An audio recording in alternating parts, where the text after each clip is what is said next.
Use semaglutide the right way to get shredded, all right? In this video, I'm gonna be talking about how to use semaglutide the right way, how to use it properly, not if you're incredibly obese and you need to lose like 100 pounds, but for people who are just trying to use it to actually get shredded. In this video, I'm gonna be going over how to actually use this peptide without all the negative side effects, without worrying about all the horror stories and the BS that you see all over the news, all over social media. I'm also gonna show you how to actually reconstitute this peptide as well. We've got some supplies, some materials here so that it's actually active and ready to use for research purposes. Now, quick disclaimer here, I am not a doctor. This is not medical advice. Everything contained, all the information in this video is strictly for educational purposes only, and I do not condone the use of any sort of peptides on yourself, etc. So just wanted to mention that. Let's hop right into the video now. You've probably heard of this peptide semaglutide. Now, it's also going under brand names called Wegovy and Ozempic, which you've probably heard of,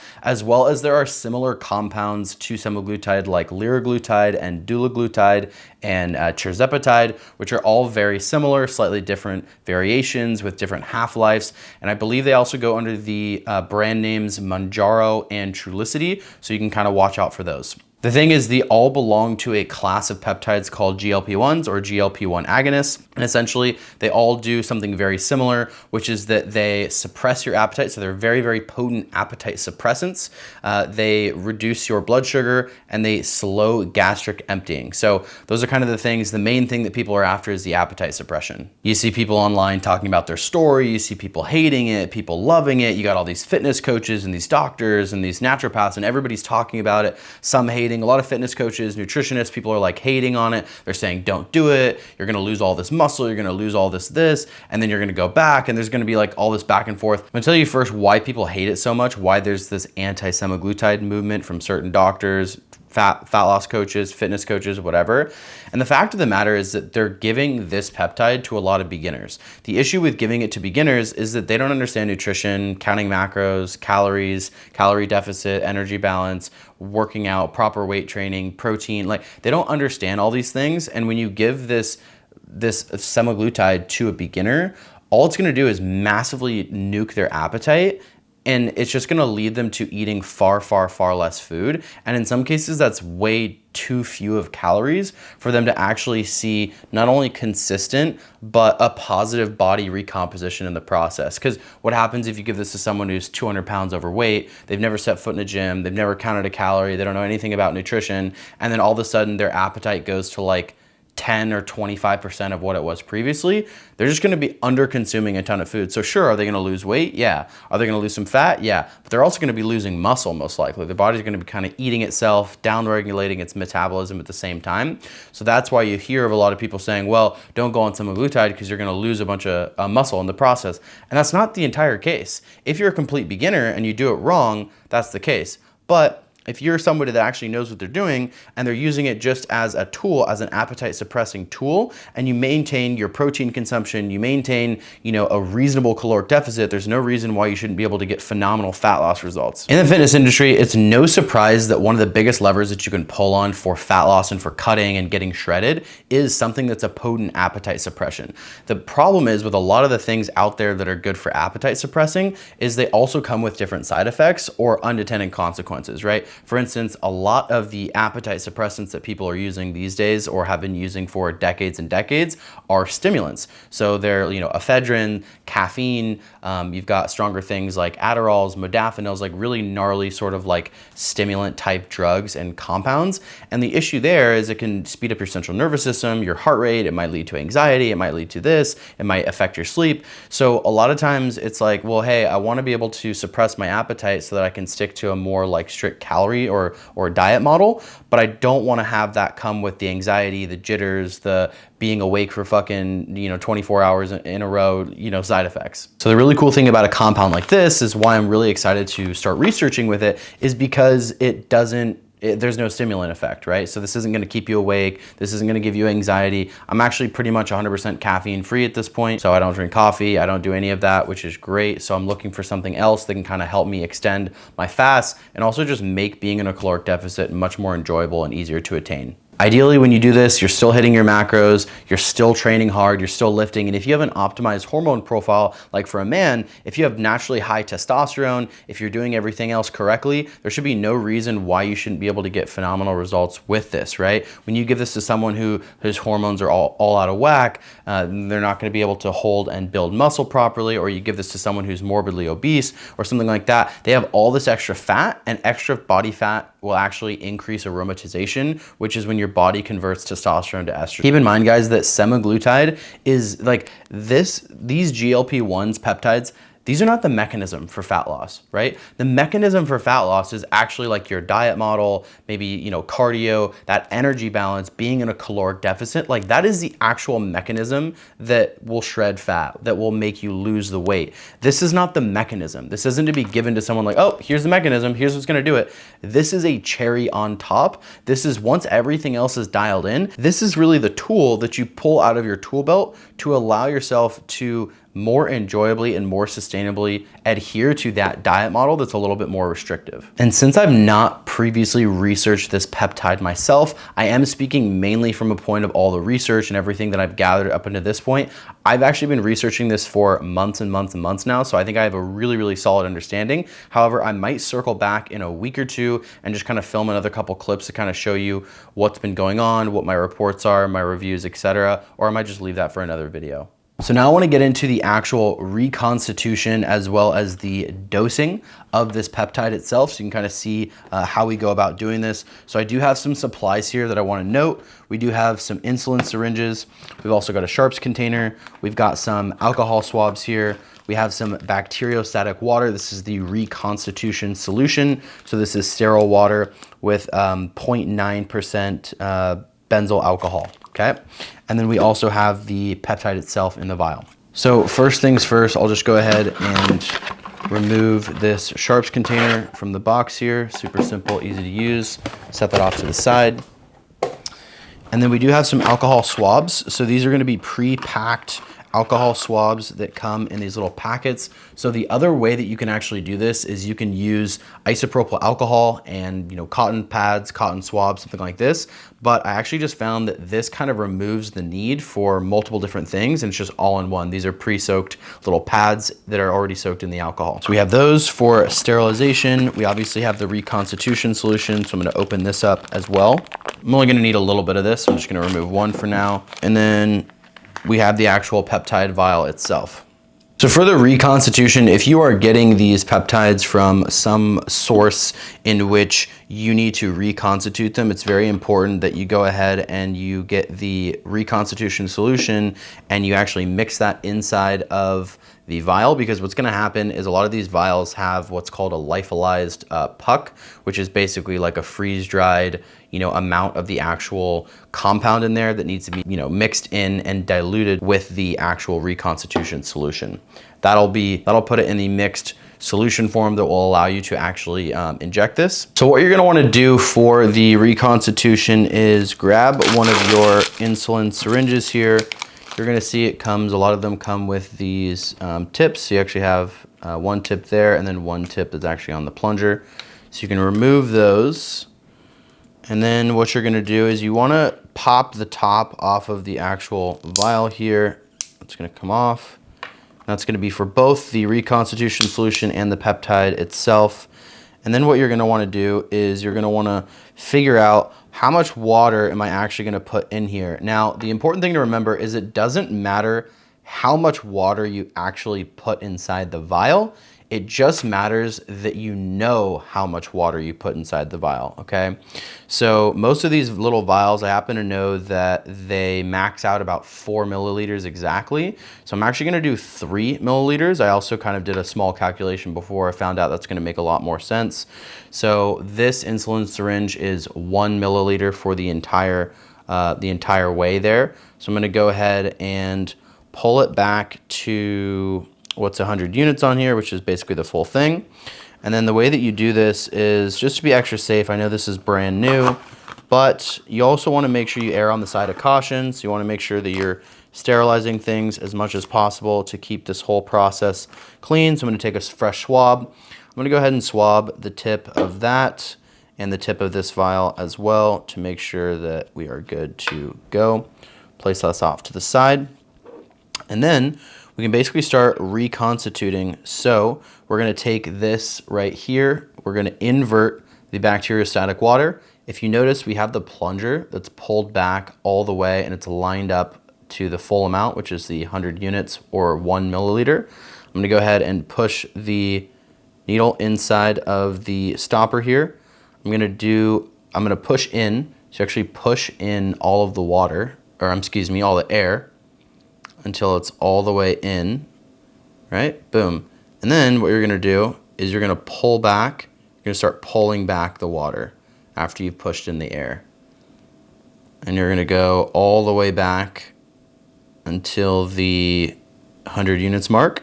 Sometimes it's good to pull back just a little bit more than you actually need, because sometimes there's air bubbles and you actually need to, like, something you can do is you can kind of like stand it up straight and then you can kind of flick it a little bit. That's why you see that in the movies, because they're trying to get the air bubble to go to the top. And then you can kind of push out the air bubble, and that might, if you pulled it back a little bit farther by pushing out the air bubble there, you might actually get right on target to where you're looking to go. Okay, and then another thing to keep in mind with a lot of these vials is they're called they're considered reverse pressure.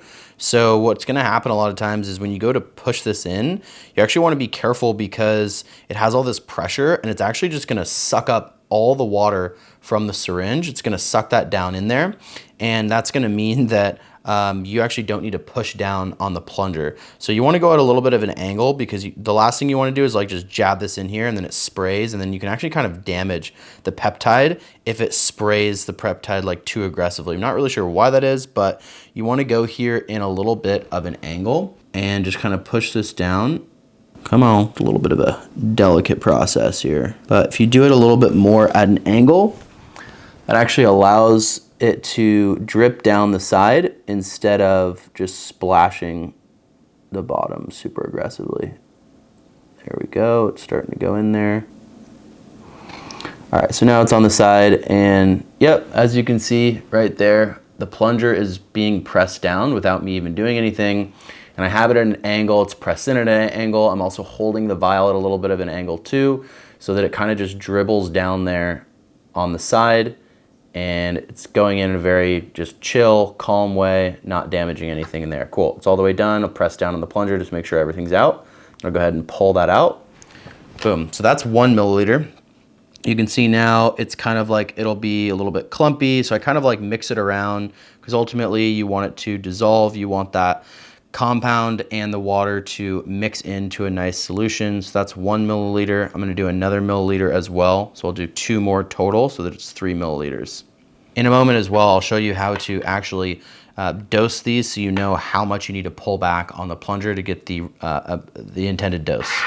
Really quick, if you're watching this and you're a high-performing man and you want to get shredded, you want to build muscle, you want to be in the best shape of your life and be at the most optimal health that you could possibly be, where you're feeling confident, you have high energy, you're crushing all aspects of life and health and optimizing for longevity, you want to figure out how you can optimize your hormones, use peptides, then go ahead and see the link in the description. You can book a call with me to see if it would be a good fit to work with me one-on-one. I know a lot of this stuff with peptides and hormones and all the nuance can be confusing. I've done tons of research. I've worked with tons of other men as well. So if you, again, are a high-performing man, you have your own business, your own career where you're really driven and you want to get to that absolute next level, see the link in the description, book a one-on-one call with me, and we'll see if it's a good fit. So we'll go for the second round here. Again, push in the air, and then we will suck up the solution.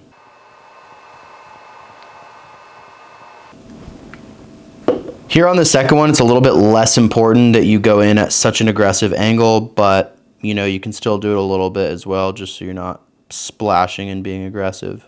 But now that you already had some water, you're pretty much good, and you can even speed it up a little bit by pressing down on the plunger. It's not gonna hurt. That's 2, perfect. So we'll just do 1 more now. So now for the third and final one here, I'll just show you, we're gonna go ahead and pull the plunger back to the 100. Boom. I'm gonna take the water, invert, press in. I'm gonna grab it with my other hand, push the plunger of air in here. Just trying to make sure this angle looks decent for you guys. And then we'll pull back the plunger all the way to 100, or again, a little bit more than 100. I see some air bubbles in here. So probably want to go back a little bit more than 100. Cool. Invert it, pull it out there, and then you can see might be a few little air bubbles in there. Kind of push it out, then line that up perfectly. You might spray out a little bit of water, no problem there. That's fine. Then you're gonna take this, we'll take the actual solution, or the vial itself rather. We'll go ahead and pop that in the top. Boom. And then push down on the top of the plunger here. You can see pushing down, and it's going in there. And this is the 3rd milliliter. So we'll be good after this. Push down the plunger, make sure everything's out, pull it straight out, and boom. We're looking good. Mix it around a little bit. You don't want to shake it aggressively, but you can kind of mix it up, invert it a little bit, twist it, make sure that gets fully dissolved in there. That is how you reconstitute it. Now for the next part, for my next trick, we're gonna go ahead and do the dosing. So figure out how to actually dose this properly. So there's a few different things that I've seen online as far as dosing with semaglutide. Now, one thing to keep in mind with semaglutide versus something like dulaglutide, they may have, just depending on the different forms, different half-lives. So semaglutide, I believe, is about 4 to 7 days. So it's typically like 1 week half-life is what it said. So you just do 1 injection per week.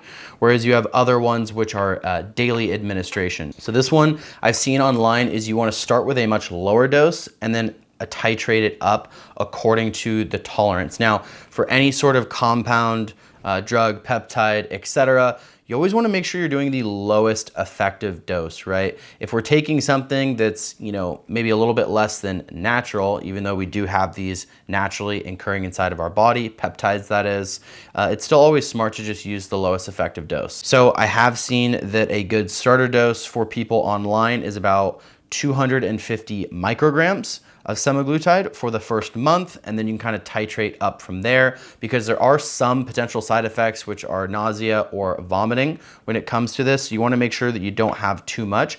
I'm going to go on the extra low side, and instead of 250 micrograms, I'm going to just do 200, because I've never taken this before. I want to assess my tolerance, kind of see how I actually respond to something like this, and also because I'm not like someone who's super overweight or super fat, I don't feel like I necessarily need a massive appetite suppression. So I'm gonna go over to my phone here, and I'm literally just gonna type in peptide calculator into Google, and then you can see this first one that comes up is going to allow us to then choose the total volume of your syringe. So mine is 1 milliliter, I'll select that there. And then the next option is select peptide vial quality. So this is going to be, it's going to just depend on the strength. So it's going to depend on the vial. This one is 3 milligrams. So I'm going to type in other because I don't see it there. And I'm just going to type 3. And then how much bacteriostatic water are you adding? I added 3 milliliters. And then how much of the peptide do you want in each dose? So if you remember there, I said 250 micrograms is a good starter dose, but I'm gonna go even on the lower side just to be extra cautious there. And I'm gonna do 200 micrograms. So then it's giving me down here, you have a dose of 200 micrograms, pull the syringe back to 20. So I know even though down here, like it shows that the loading bar, the like where you pull back to is less than 20, it's actually you're gonna want to base it off of this number here, not off of what you see the graphics. I think that's just a little bit of a glitch. Just want to make sure that everything is good here, and I go back up, make sure that all these things are typed in properly. 1 milliliter, yep, I've got 3 as the milligrams per vial. I've got 3 milliliters of water, and then I typed in 200 micrograms. So yeah, that's going to be pulling it back to 20. So then I can go ahead, and you can use a different syringe if you want, but I don't think this syringe was particularly damaged, or I don't think there was anything that made this like, non-sanitary in that process. So you're gonna wanna do kind of the same thing where you pull back. Actually, I'm gonna just make sure there's no extra water in there. I'm gonna pull this back to 20, and then that's got air. I'm gonna invert the vial again. See how we do this? And I'm gonna press this directly into the middle. And then I'm gonna go ahead and push in the air. And then I'm going to suck up that amount here. I'm gonna pull it back to 20. Might have some air bubbles in there. Push that out a bit. Cool. Then I'm pretty much right at 20, maybe a little bit less. And that's gonna be just fine for what I need. And then from there, you're ready to actually dose the peptide and carry on your research, whether that's administering a sub-Q injection or whatever you're gonna do there. So I'm excited to see what happens with the appetite suppression here with semaglutide as someone who's not obviously massively overweight and who's someone who does struggle to adhere to a low calorie diet just because I'm so fucking hungry all the time and I could literally eat as much as an obese person. That's it for this video, laying out why I think it's okay to use this, what the proper method is to actually use this if you're not someone that's massively overweight, just to want to get shredded, just to use it as a tool to help you in your journey of being in a caloric deficit, dieting down, losing weight, losing fat, etc. So I'll definitely circle back with another video to give you guys a little bit more update on what my personal experience is with this peptide, how it goes, the pros, the cons, if I want to continue using it, etc. And then obviously the results as far as fat loss and cutting goes. So that's going to be it for this one. If you found any value from the video, make sure to drop a like, drop a comment below if you've ever used this before, what your experience is with semaglutide or GLP-1s, or if you comment something that you want to see as far as another video, another peptide to review, to talk about, etc. And obviously subscribe to the channel if you want to learn more about peptides, about increasing your natural testosterone, or any other biohacks and health-related optimization videos. That's it for this one. Peace out.